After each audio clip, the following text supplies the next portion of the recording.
welcome to this session of In-Depth Economics. Money and banking are important aspects of everyone's day-to-day life. All of us have visited a bank sometime or the other. You might have a bank account of your own, or you might have visited with your parents. What have you noticed during your visit? Banks deals with money. We can deposit our money in the bank and withdraw it when needed. Banks keep our money safe. Banks also lend money for various purposes. Banks helps us to make payment through checks, credit or debit cards, and electronic transfers. Okay, we have listed quite a few of our observations, but are we forgetting an important one which helps us to save time and energy?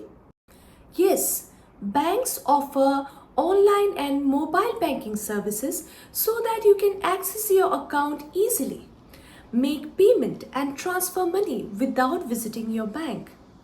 So all of us are familiar with today's topic, banking.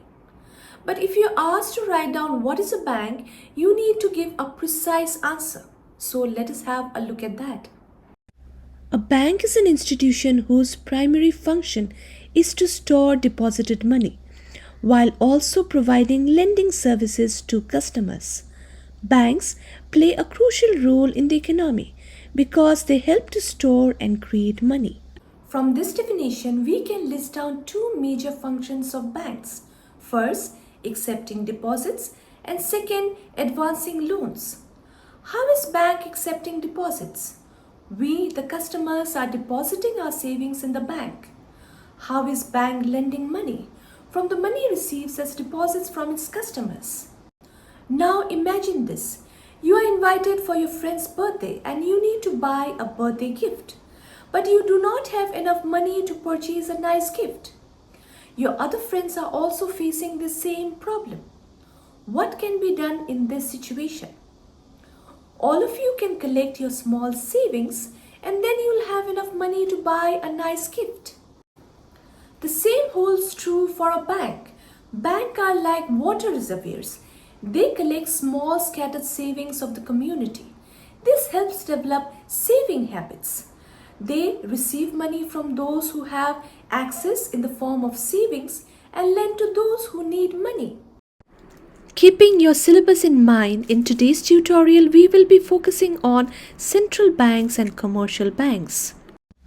Commercial banks are defined as financial institutions which accepts deposits from the general public and then uses those funds to advance loans for various purposes with the objective of profit maximization. Some of the commercial banks in India are State Bank of India, Bank of India, ICICI Bank and HDFC Bank. What is a central bank? A central bank is an apex financial institution that is responsible for implementing monetary policy, managing the currency of a country, and controlling the money supply. Central banks are responsible for managing the banking system of the whole country, as well as working towards creating monetary policies. The Reserve Bank of India is the central bank of the country. Now let us look at the differences between central banks and commercial banks. Commercial banks are banks that serve customers directly, whereas central banks do not deal directly with customers. The central bank is the main banker to commercial banks, while commercial banks serves the general public. Commercial banks are responsible for accepting deposits and granting loans, whereas central bank works as a regulatory body for all commercial banks and monetary system. Thus, a central bank has a much larger authority and its responsibility are much higher than those of a commercial bank. The country's central bank holds deposits for the government. The government deposits funds to provide health insurance, social welfare, unemployment benefits, etc. On the other hand, commercial banks offer individual and businesses various banking products and services. The central bank provides money supply to the overall economy and the commercial bank plays a significant role in the safe custody of deposits of the customers.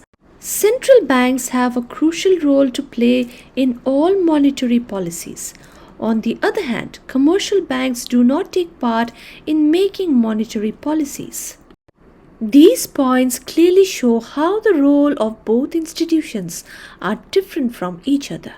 My videos are specially created for you, so I hope you'll find today's tutorial useful. Please hit the like button and subscribe for more content on topics related to your syllabus. Until we meet next time, take care and happy learning.